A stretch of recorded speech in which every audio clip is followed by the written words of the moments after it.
அழுகுறாரு. அப்ப ஏசப்பா வந்து சொல்றாரு, அப்பையும் பயப்படாதே, விசுவாசம் உள்ளவனாய் இரு அப்படின்னு சொல்றாரு. விசுவாசம்னா என்ன? நம்பிக்கை. நம்பிக்கை இருக்கிற சூழ்நிலை இருக்கா? இல்ல, உயிரே போயிடுச்சு, அவ்வளவுதான். அப்போ வந்து சூழ்நிலைகள் வந்து நம்ம வாழ்க்கையில எப்படி வேணா மாறலாம். பெரியவங்களா வர வர நம்மளுக்கு வந்துட்டு ஒரே மாதிரி நம்ம எப்பயும் ஜாலியா தான் இருக்கோம், சந்தோஷமா இருக்கிறோம் சொல்ற சூழ்நிலை இருக்காது.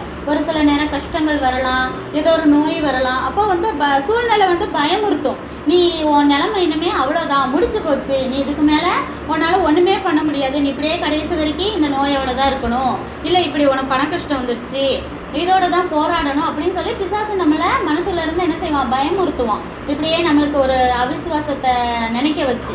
ஆனா ஏசப்பா அப்படி இருக்கிற ஒவ்வொருத்தரை பார்த்து என்ன சொல்றாரு? பயப்படாதே, விசுவாசம் உள்ளவனாய் இருன்னு சொல்றாங்க. சொல்லுங்க, பயப்படாதே, விசுவாசம் உள்ளவனாய் இரு அப்படின்னு சொல்லிட்டு.